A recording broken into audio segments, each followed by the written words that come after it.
Hey, welcome to Discovering More. We're in a series right now called All Together, and really this series came out of us, our worship team, thinking like, what do people need to hear these days? And one of the things that we noted was people are kind of divided, and these are divisive times. And this was 5 months ago or so when we were really planning this series out, and we started with this theme of united or unity, kind of to try to get to this heart. And part of me worried that a word like united is almost too political as we get into these times, and definitely wasn't trying to make a political sermon series, but as we kept moving along and looking at the texts, the scriptures, and all that, all together came to my heart, came to my mind. And I think that captures the essence of what the biblical message is. And as we encounter times like these, as we encounter division, as we encounter hostility, as we encounter a lot of crazy things going on in the world, to come back to the roots of all of us being together in this thing called life. I think it's just it's where we need to be. Yeah, I can't stop thinking about the old phrase, we're all in the same boat. Yeah. I mean, that's kind of I don't even know where, but that's like old, kind of feels old time, but it's kind of the same thing, you know, we got to deal with the same life together. Yeah. And there's so much, we're focused so much on our differences these days rather than our connections and similarities that we have. Yeah, and so the first series we talked about being created together, kind of that they're all made of the same stuff. We're all physical, not just people, but the whole creation. And then this past weekend, Mark talked about how we're broken together and how not only God's people, but all people are marred by brokenness and sin. Obviously, fully captured in death itself, but we see the pains of life, and all of us carry them together.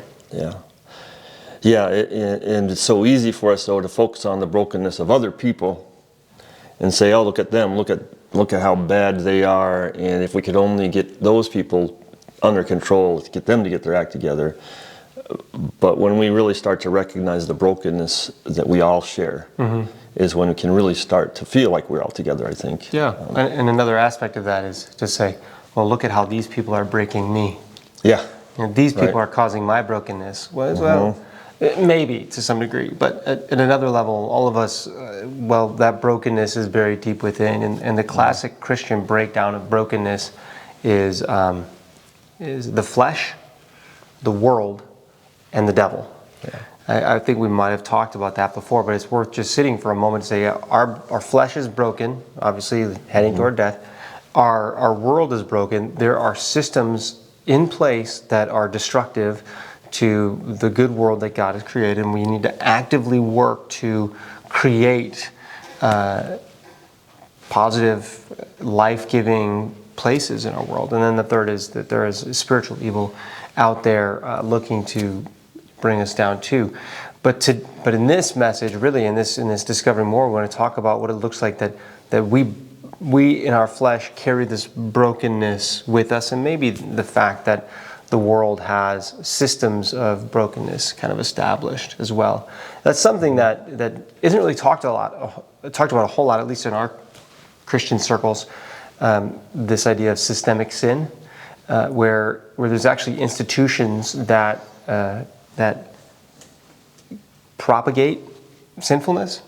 And I guess if you look back at slavery in America, for instance, you can see how there are systems that came about that rewarded mistreatment of people. Right. So we can see that around the world. We can see that in some of the trafficking that goes on today. We can see it in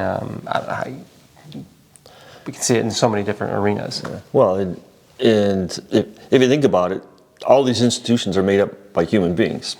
Yeah. And if we believe, as we do, biblically, that every human being carries with them her brokenness, every system is in danger of being broken and turning into that self-serving kind of system. Yeah. Because it's made up of human beings, and that's, I think, something we need to be very aware of.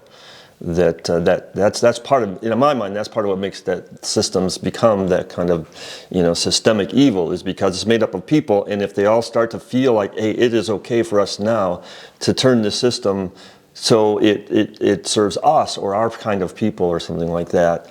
I just feel like we need to understand every human system is in danger of that if we are not very careful in recognizing that we're broken human beings, and we need to be concerned about even our own attitudes about how we go about doing life and working together. We have to be careful not to judge others harder than ourselves, and submit ourselves to that same scrutiny. And I think one of the beautiful things about being a Lutheran Christian is we practice that confession and forgiveness every week.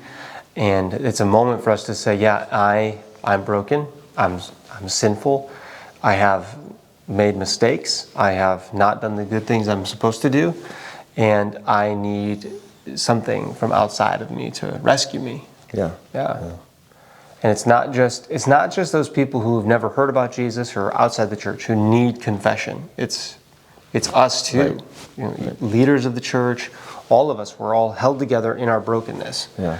And that's really the important message from it. There's no one that's not broken. And as I think about some of the horrors that have happened here lately, we're an hour and a half from the Twin Cities, and there was a shooting at a Catholic school while children were worshiping Jesus. There's another shooting in a school in Colorado. There was an assassination of Charlie Kirk, a Christian man who was kind of running his own media business.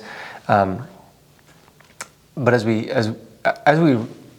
wrestle with these things that are going on in our world, like so often we're tempted to take sides and I'm for this or I'm against this or this was good or this was bad. And it's at the end of the day, I think we're all held together with the people who are victims of these crimes and with the perpetrators.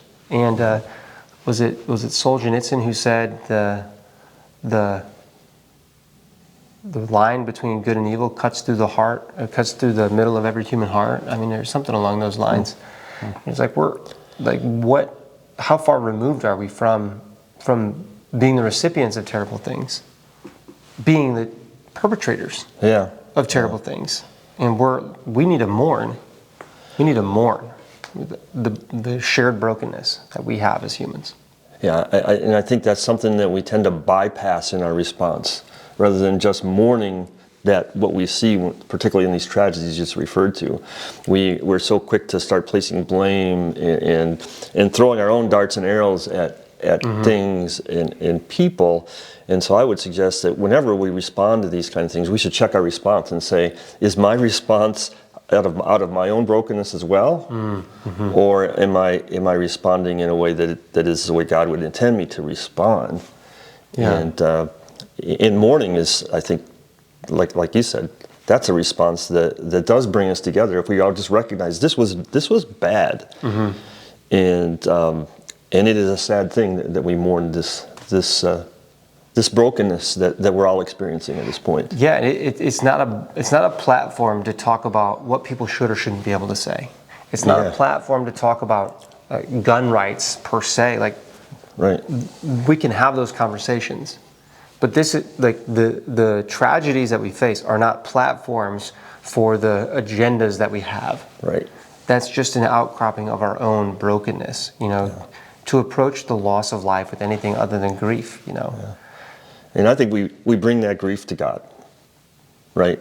We should be in prayer, in that mourning, we bring that to God, just like we bring our own brokenness to God and we confess our own personal brokenness. I think we can also confess to God our understanding of the brokenness around us, and we seek help from Him. Yeah. We seek the strength to move forward, and to move forward in a way that is pleasing to God, and hopefully in a way that we can combat some of that brokenness in our areas of influence. Yeah. Well, and I guess for those of you who made it this far in our video, we could be confident that you as well are broken, that you've experienced some pain and tragedy, and maybe even recently some of these things have hit pretty close to your heart. And I guess we want you to know that you have a place to go with your brokenness. Yes. When the Bible talks about redemption, it means buying back. When the Bible talks about salvation, it means making right. It means putting back together again. And so the language that we use around the work of Jesus is really to get at the heart of like, well, we are broken, but God is putting us back together, and God has a plan to put us back together, not just for now, but forever. And take some time this week, today, to bring your brokenness to God, maybe even share it with someone else, and allow God to speak healing and redemption into your life in the words of Jesus. Yeah. So Well we hope said. that this series, this Altogether series, is a blessing for you. We've got a lot of places still to go. Looking forward to it, and we're going to be talking about church and family, and even our kind of the holistic view of the self. And we're looking forward to getting there in the days to come. God's blessings to you as you continue to discover more about who He is and His love for us.